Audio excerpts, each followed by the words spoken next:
Saudara, dalam 3 hari ke depan Indonesia akan jadi sorotan dunia terkait dengan penyelenggaraan event balap motor yang paling bergengsi, yakni Pertamina Grand Prix of Indonesia 2025.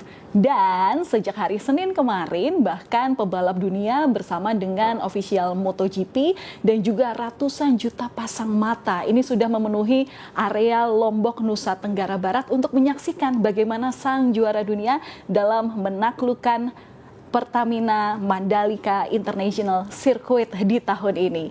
Dan seperti apa sebenarnya persiapan dari gelaran event ini, termasuk juga dampak perekonomian terhadap daerah Lombok, Nusa Tenggara Barat. Sudah bersama saya saat ini Direktur Utama Injerni, Ibu Maya Watono. Selamat pagi Bu Maya. Selamat pagi. Salam olahraga kalau begitu.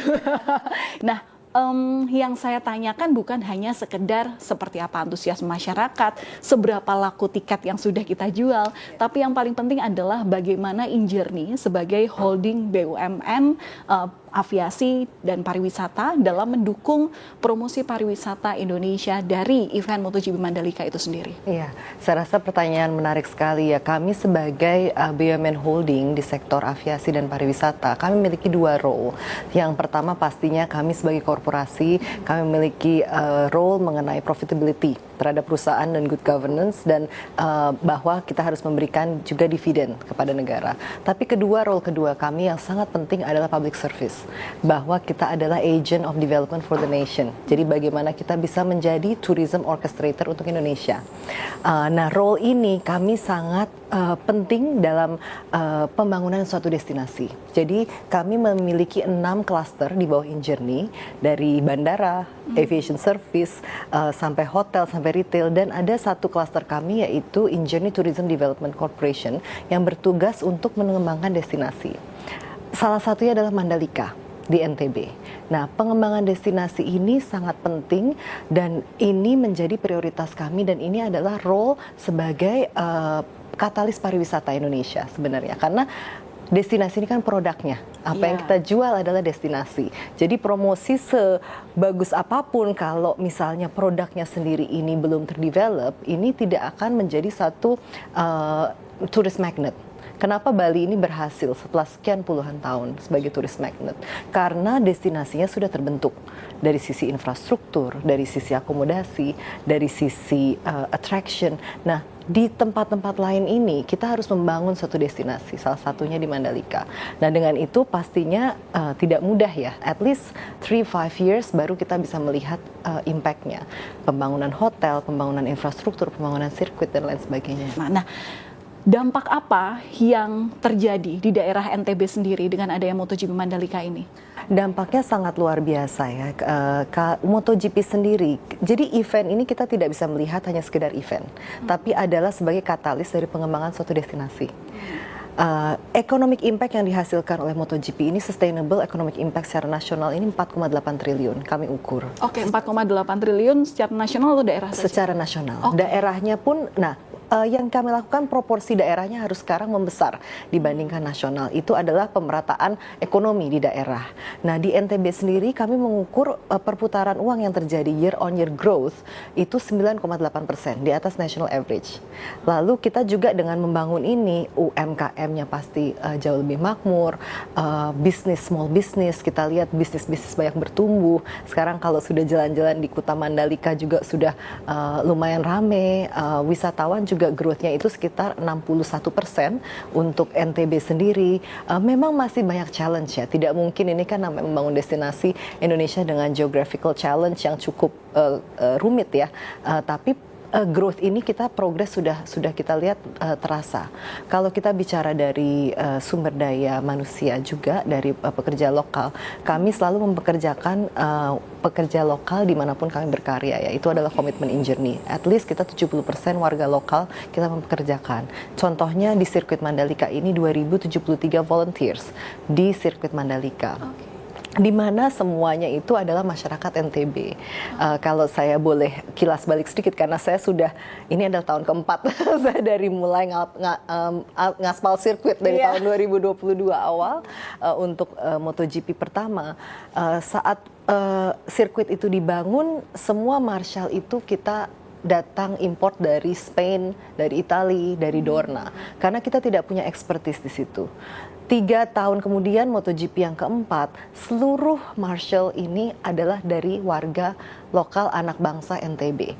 Jadi kita lihat bahwa impact-nya itu tidak hanya ekonomi, tapi transfer of knowledge. Bahkan beberapa marshal kami sekarang sudah certified dan kami ekspor ke gantian mereka jadi volunteer ketika seri MotoGP terlaksana di luar negeri. Di Buriram Thailand, di Malaysia kita sudah mengekspor talent kami dari NTB anak bangsa ke luar. Jadi progres itu saya rasa untuk MotoGP ini banyak sekali berita mengenai event dan lain sebagainya. Tapi event ini sebenarnya adalah yaitu katalis membangun destinasi, membangun kompetensi sumber daya manusia juga. Jadi kita lihat ekspor dari tenaga kerja lokal, expertise, transfer of knowledge, lalu juga pengembangan destinasi dan economic impact-nya yang luar biasa. Oke. Nah, ini yang menjadi tantangan. Improvisasi apa yang kemudian sudah dilakukan InJourney untuk membuat kawasan Mandalika itu tetap eksis tanpa ada embel-embel MotoGP-nya? Ya,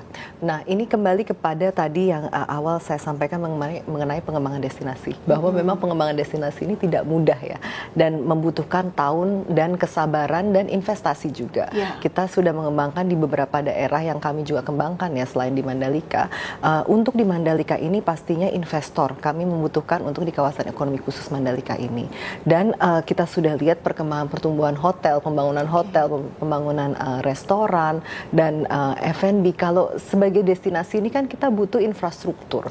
Kita butuh infrastruktur, kita butuh akomodasi, kita butuh F&B, entertainment, itu semua kita butuhkan untuk menjadikan ini suatu ekosistem. Nah, itu yang dengan adanya MotoGP ini, awareness yang didapatkan dari seluruh dunia ini sangat luar biasa. 200 negara menonton MotoGP, 199 media channel, 670 juta impression, 670 juta pasang mata dari seluruh dunia menonton Mandalika MotoGP ini, menampilkan wajah Indonesia kepada dunia. Jadi ini adalah sesuatu yang tidak bisa, menurut saya tidak bisa dihitung berapa cost dan lain sebagainya. Ini adalah nation branding yang very very valuable untuk Indonesia. Dan kedua, ini adalah katalis juga untuk orang investor untuk masuk. Karena kalau tidak, keraguan itu pasti ada. Dengan adanya satu event besar, investor pasti akan lebih confirm untuk masuk. Dan dengan itu kita bisa membangun dengan lebih cepat akselerasi pembangunan ya. Sebenarnya ke depannya yang akan dibangun mungkin target jangka pendek kali ya setelah MotoGP Mandalika tahun 2025 ini terlaksana. DNA yang ingin kami bangun di Mandalika itu adalah sports tourism sebenarnya, sportstainment. Sirkuit kami dari 365 hari, 250 hari sudah terisi. Jadi terlepas dari MotoGP, kita tuh ada beberapa notable event sebenarnya. Kita sudah masuk GT Challenge yang baru-baru ini adalah roda 4 termasuk tier kedua tertinggi setelah F1. Itu sudah ada di Mandalika sekarang, GT Challenge Asia. Jadi sirkuitnya sudah ready dengan homologasi untuk roda 4, tidak hanya roda 2. Dan kedepannya kita akan membangun garage karena ini bonded zone untuk otomotif, garage, tapi kita akan membangun DNA ini sebagai sportainment. Nah ini memang ya membutuhkan waktu juga gitu kan. Membangun Dubai dengan DNA dan berbagai daerah di seluruh dunia yang membangun ini membutuhkan waktu dan juga investment, dan itu yang kami lakukan. Nah tahun ini selain masyarakat akan menonton balapan motor gitu ya, apa saja hal menarik yang akan disuguhkan nanti? Jadi kami memang tahun ini basisnya sangat budaya. Kami menampilkan benar-benar budaya NTB dan budaya Indonesia ke mata dunia. Dari kalau nanti teman-teman datang landing di Bandara Lombok, itu sudah terlihat kita ada penenun di situ. Ada kain-kain tenun, ada semua kita menampilkan seluruh culture kita, karena yang kita harus tampilkan juga adalah culture Indonesia ya. Culture Indonesia memang bahwa budaya Indonesia itu indah, selain view-nya juga luar biasa. Jadi ini tidak seperti race-race biasa. Pastinya kita tetap seru karena Mandalika ini termasuk sirkuit yang tersulit sebenarnya. Iya, benar. Marquez sudah menjadi juara dunia. di Motegi di Jepang, tapi sebenarnya kita tahu sebelum-sebelumnya sering jatuh belum bisa menaklukkan sirkuit Mandalika sirkuit Mandalika. Oke, terakhir Bu Maya, apa harapan daripada event Pertamina Grand Prix of Indonesia 2025 ini? Harapannya event ini pastinya berlancar sukses ya, tapi juga harapannya ini bisa menjadi nation branding yang luar biasa untuk Indonesia, membawa Indonesia ke mata dunia, menampilkan Mandalika, Lombok, NTB Indonesia yang terbaik kepada dunia, karena ini ditonton oleh 670 juta pasang mata seluruh dunia, 200 negara, 199 media channel. Kami harapkan bisa menampilkan budaya dan juga keindahan alam dan Indonesia yang sebaik-baiknya. Dan yang kedua adalah pastinya economic impact. Kami berharap bahwa ekonomi impact ini terus berjalan untuk NTB dan juga untuk nasional ya, karena kami tahu bahwa event ini adalah katalis sebagai economic impact dan pembangunan destinasi. Yang kami tadi saya sudah sampaikan, economic impact-nya itu 4,8 triliun, jadi luar biasa dampaknya untuk masyarakat NTB maupun nasional. Dan kalau kita bisa terus membangun destinasi ini dengan konsisten, dengan kesabaran, ini pasti akan bisa sukses terus ke depan. Setuju, sepakat. Karena kalau bicara soal MotoGP Mandalika, itu bukan hanya berbicara soal balap motor saja, tapi ini juga kita pandang sebagai warisan berharga bagi Indonesia yang berdampak nyata pada olahraga, kemudian pariwisata, dan juga kebanggaan nasional. Terima kasih Bu Maya sudah berbagi informasi bersama kami di Sapa Indonesia Pagi Kompas TV. Sukses acaranya dan kita akan melihat bagaimana keseruan antusiasme warga yang sangat menantikan bagaimana Marquez menaklukkan sirkuit dari Pertamina Mandalika International Circuit. Terima kasih. Salam sehat selalu Bu Maya. Terima kasih.